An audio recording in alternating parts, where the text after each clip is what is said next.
ஐஸ்வர்யா தான் தமிழ்ச்செல்வி குரல்ல செல்லப்பாண்டிக்கு ஃபோன் பண்ணி பேசினதுன்னு சீக்கிரமா சேதுவுக்கு தெரிய வந்து சேது ஐஸ்வர்யாவை ஓங்கி ஒரு அறை கொடுத்து வீட்டை விட்டு வெளியே துரத்துனா நல்லா இருக்கும்னு நீங்க நினைச்சீங்கன்னா இந்த வீடியோக்கு ஒரு லைக் பண்ணுங்க. வாங்க வீடியோக்குள்ள போலாம். ஏய் தனு, நீ பேசாம அமைதியா இருக்க மாட்டியா? ஐஸ்வர்யாவை பத்தி உனக்கு என்ன தெரியும்னு தேவை எல்லாமே ஐஸ்வர்யா தான் என்னமோ தமிழ்ச்செல்வி குரல்ல பேசினதா கதை கட்டிக்கிட்டு இருக்க. பேசாம அமைதியாயிரு அப்படின்னு சொல்லிட்டு வசந்தி இங்க தனத்தை திட்டிக்கிட்டு இருக்க. அம்மா, தனம் சொல்றது சரிதான். எனக்கும் அந்த ஐஸ்வர்யா மேலதான் சந்தேகமா இருக்கு. ஏய் தமிழ், என்னடி சொல்ற? ஆமாம்மா, நானுமே நிறைய தடவை பார்த்துருக்கேன். ஆமாம்மா, அவளுக்கு ஆரம்பத்துல இருந்து என்னை பிடிக்காது.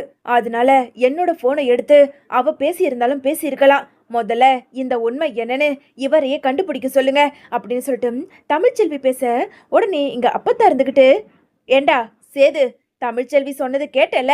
அப்போ அந்த ஐஸ்வர்யா தான் தமிழ்ச்செல்வியோட போனை எடுத்து தமிழ்ச்செல்வி குரல்ல அவளுக்கே தெரியாம பேசி இருக்கிறது. இத நீ சீக்கிரமா கண்டுபிடி. அதை விட்டுட்டு இப்படி அவசரப்பட்டுட்டியேடா. அவ கழுத்துல போய் நீ தாலியை கட்டிட்டியேடா. போச்சுடா, போச்சு, எல்லாம் நாசமா போச்சு. என்ன நடக்க போகுதுன்னே ஒண்ணுமே புரியல. இறைவா அப்படின்னு சொல்லிட்டு அப்பத்தா பேசிக்கிட்டு இருக்க. வந்த கோவத்துக்கு இங்க சேதுவோ, அப்பத்தா நீ எதுக்கும் கவலைப்படாத.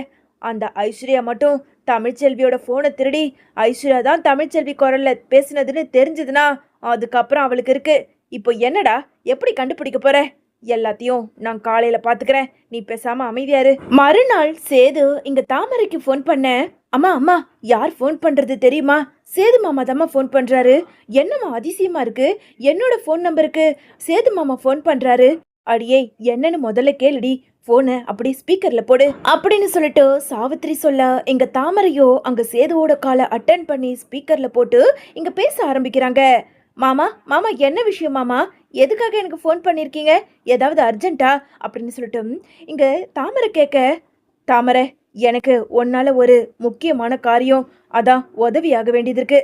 என்ன மாமா சொல்றீங்க? ஆமா தாமரை, கொஞ்ச நாளைக்கு முன்னாடி அப்பா ஜெயிலுக்கு போனார்ல, அதுக்கு தமிழ்ச்செல்வி தான் காரணம்னு நான் நினச்சிக்கிட்டு இருக்கேன். ஆனால் எனக்கு இன்னொருத்தர் மேலே சந்தேகமாக இருக்கு. யார் மாமா? என்ன சொல்கிறீங்க? யாரா இருக்கும்? எனக்கு அந்த ஐஸ்வர்யா மேலே தான் சந்தேகமாக இருக்கு. மாமா, என்ன சொல்கிறீங்க? ஐஸ்வர்யாவா? நீங்கள் தாலி கட்டுன்னு பொண்டாட்டி மாமா. அப்படி இருக்கும்போது ஐஸ்வர்யா மேலே நீங்கள் சந்தேகப்படுறீங்களே? இல்லை தாமரை, நானுமே அவ மேலே சந்தேகப்படக்கூடாதுதான் நினச்சிக்கிட்டு இருந்தேன். ஆனால் தமிழ்ச்செல்வி கிட்ட இந்த வீட்டுக்கு வந்ததுக்கு அப்புறம் தான் கேட்டேன். ஆனால் அவள் குழந்தைங்க மேலேயே சத்தியம் பண்ண தயாராக இருக்கா. பெரிய மாமா அம்புட்டு தூரம் சொல்லியும் நான் எதுக்காக சக்திக்கு ஃபோன் பண்ணி பேச போகிறேன்னு குழந்தைங்க மேலே சத்தியம் பண்ணி பேசுறதுக்கு தயாராக இருக்கா. அதனால தான் எனக்கு தமிழ்ச்செல்வியை விட்டுட்டு அந்த ஐஸ்வர்யா மேலே சந்தேகமாக இருக்கு. தனம் தான் சொன்னா, அந்த ஐஸ்வர்யா எல்லாரோட குரல்லையும் பேசுவான்னு. உனக்கு அதை பற்றி தெரியுமா அப்படின்னு சொல்லிட்டு இங்கே சேது கேட்க, ஐயோ மாமா, ஆமா மாமா, உண்மைதான். அந்த ஐஸ்வர்யா சாதாரண ஆளு கிடையாது, பலே கில்லாடி தான். அவ எல்லாருடைய குரலையும் பேசுவா. ஏன் சொல்ல போனா உங்க குரல்ல கூட பேசுவா மாமா. என்ன சொல்ற தாமரை? அட ஆமா மாமா, நான் சொல்றதெல்லாம் சத்தியம். சரி தாமரை, நீ சொல்றத நான் நம்புறேன். ஆனா ஐஸ்வர்யா தான் தமிழ்ச்செல்வி குரல்ல ஃபோன் பேசினதா இல்லையான்னு எனக்கு அந்த உண்மை தெரிஞ்சாகணும். எப்படியாவது உன்னாலதான் அதை கண்டுபிடிச்சாகணும். எனக்கு இந்த ஒரு உதவியை மட்டும் பண்ணு, அதுக்கப்புறம் அந்த ஐஸ்வர்யாவை நான் பாத்துக்கிறேன் அப்படின்னு சொல்லிட்டு அங்க சேது சொல்ல, மாமா அம்புட்டு தானே, உங்களுக்காக இதை கூட நான் பண்ண மாட்டேனா? நீங்க போனை வைங்க மாமா, நான் பாத்துக்கிறேன். உங்களுக்கு ஆதாரத்தோட அந்த ஐஸ்வர்யா தான் ஃபோன் பேசுனதுன்னு நான் நிரூபிச்சு காட்டுறேன் மாமா, நீங்கள் ஃபோனை வைங்க அப்படின்னு சொல்லிட்டு இங்கே ஃபோனை வைக்க கொஞ்ச நேரத்தில் சாவித்திரியோ, அடியே தாமரை, என்னடி இது? அப்போ அந்த ஐஸ்வர்யா தான் இதை பண்ணியிருப்பாளோ? அம்மா, பண்ணி இருப்பாளோ? இல்லைம்மா, அவ தான் பண்ணியிருக்கணும். சரிடி, அவ தான் ஃபோன் பேசுனதுன்னு சொல்லி நம்மளால எப்படி கண்டுபிடிக்க முடியும்? அவளே அவ வாயால உண்மையை ஒத்துக்கிட்டா தானடி முடியும். அதுக்கு தாமா ஒரு வழி இருக்கு. இந்த செல்போன்ல நான் கேமராவை ஆன் பண்ணி அந்த ஹாலில் வைக்கிறேன், புரிஞ்சுதா? நாம போட்டு வாங்க போறதுல அந்த ஐஸ்வர்யாவே எல்லா உண்மையும் உளறி வைக்க போறா. அம்மா, நான் சொன்னது உனக்கு புரிஞ்சுதுல? நாம அதே மாதிரி தாமா பண்ணணும் அப்படின்னு சொல்லிட்டு இங்க தாமரை சொல்ல, அடியே நீ சொல்றதெல்லாம் புரிஞ்சுதுதான். ஆனா அந்த நேரம் பார்த்து சித்ராவும் ஈஸ்வரியும் வந்துட்டாங்கன்னா என்னடி பண்றது? அம்மா, அதெல்லாம் வரமாட்டாங்க. வந்தா நாம பாத்துக்கலாம். நீ வாமா, அதோ அந்த ஐஸ்வர்யா வரா அப்படின்னு சொல்லிட்டு தன்னோட போன்ல வீடியோ கேமராவை ஆன் பண்ணி ஒரு பக்கமா வச்சுட்டு வேக வேகமா இங்க 2 பேரும் ஓடி போய் நின்று பேசிக்கிட்டு இருக்க. அதே நேரம் அங்க ஐஸ்வர்யா கிராஸ் பண்ணி போறத பார்த்து, ஏய் ஐஸ்வர்யா இங்க வா அப்படின்னு சொல்லிட்டு இங்க தாமரை குரல் கொடுக்க, என்ன தாமரை, எதுக்கு எடுத்தாலும் ஏ ஏ ஐஸ்வர்யா ஏ ஐஸ்வர்யான்னு எதுக்காக என்னை இப்படி பேரிட்டு கூப்பிட்டுக்கிட்டு இருக்க? உனக்கு என்ன வேணும்? ஏய், உன் பேரு ஐஸ்வர்யா தானே? உனக்கு ஒரு நல்லது பண்ணலான்னு பார்த்தா நீ என்னமோ என்கிட்டயே இவ்வளவு எகிரிக்கிட்டு வர. என்ன என்ன நல்லது பண்ண போற? உன்னை பத்தி ஒரு முக்கியமான விஷயம் எங்க கிட்ட மாட்டிக்கிட்டு இருக்கு. நீ அதுதான் உண்மைன்னு சொல்லி என்கிட்ட ஒத்துக்கிட்டேன்னு வச்சுக்கோ, சேது மாமா அடுத்த நிமிஷமே தமிழ்ச்செல்வியை விட்டு தூக்கி எறிஞ்சிட்டு இங்க வந்து நிப்பாரு. சொல்லு, நான் கேட்க போறதுக்கு ஆமாவா இல்லையான்னு உண்மையை மட்டும்தான் சொல்லணும். என்ன என்ன நீங்க கேட்கறதுக்கு நான் பதில் சொன்னா சேது மாமா என்கிட்ட வந்து சேர்ந்துருவாரா? அட ஆமா ஐஸ்வர்யா, நாங்க கேட்கறதுக்கு மட்டும் நீ உண்மையா, உன் மனசாட்சிக்கு உண்மையா, உண்மையை மட்டும் சொல்லு. புரிஞ்சுதுல?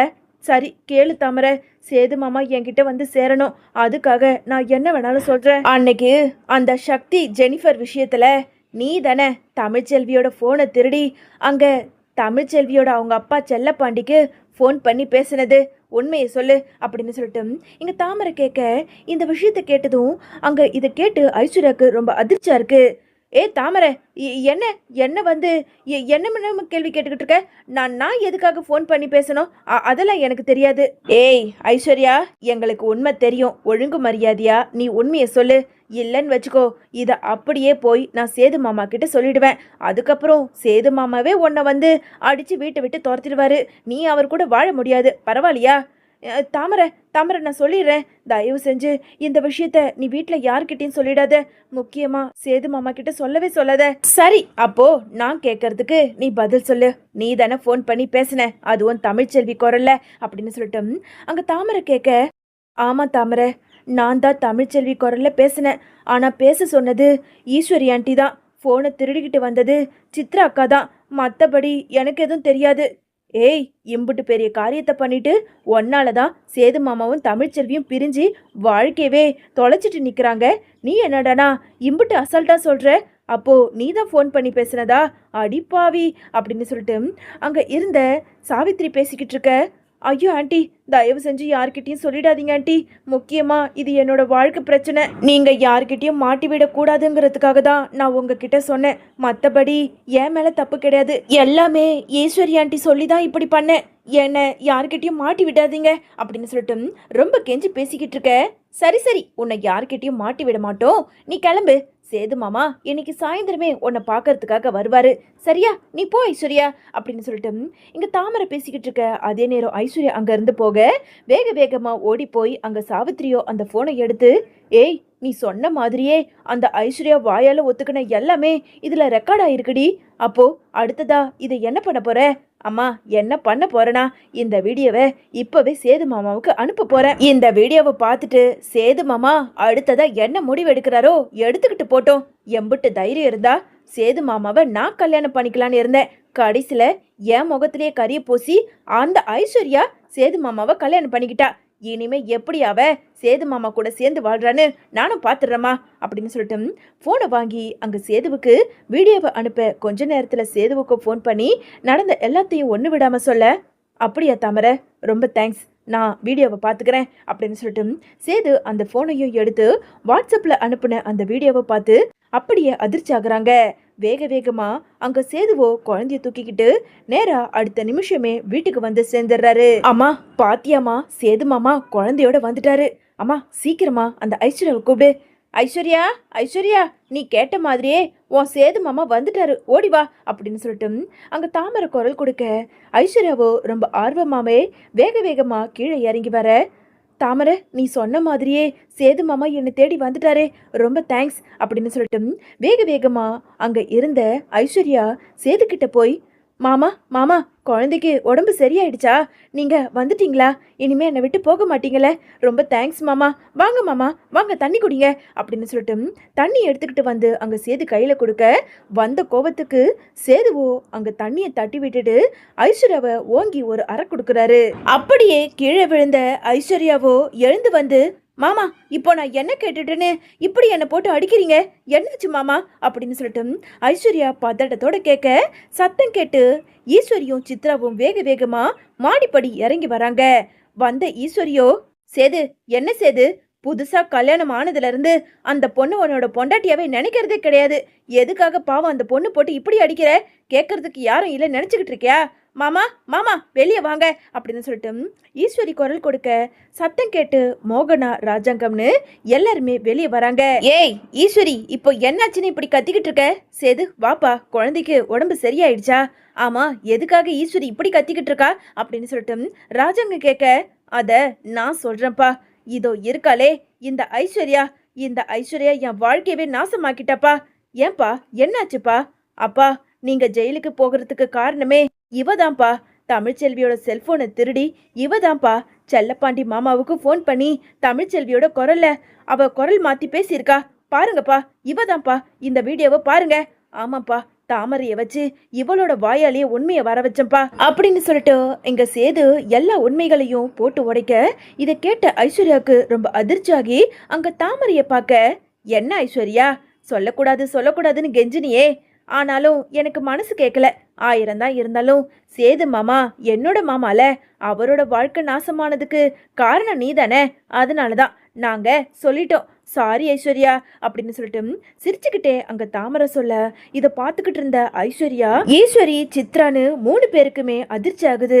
உடனே இங்க ஐஸ்வர்யா எப்படியாவது சமாளிக்கணும் அப்படிங்கிறதுக்காக இங்க சேதுக்கிட்ட, மாமா இல்ல மாமா, நான் அப்படியெல்லாம் மிமிக்ரி பண்ற ஆளே கிடையாது மாமா, நான் சொல்றத நம்புங்க, இது ஏதோ பொய்யான வீடியோ, இந்த ஏஐ வீடியோன்னு சொல்றாங்களே அது மாமா அப்படின்னு சொல்லிட்டு ஐஸ்வர்யா சமாளிக்க, ஏய் போதும் நிறுத்து, நீ சொல்றது எதையும் நம்புறதுக்கு நான் ஒன்னும் கேனையும் கிடையாது. தப்பு பண்ணிட்டேன், நான் பெரிய தப்பு பண்ணிட்டேன். தமிழ்ச்செல்வி அத்தனை தடவை சொல்லியும் அவ பேச்சை கேட்காம உன் கழுத்துல நான் தாலியை கட்டின பத்தியா? என்னதான் சொல்லணும்?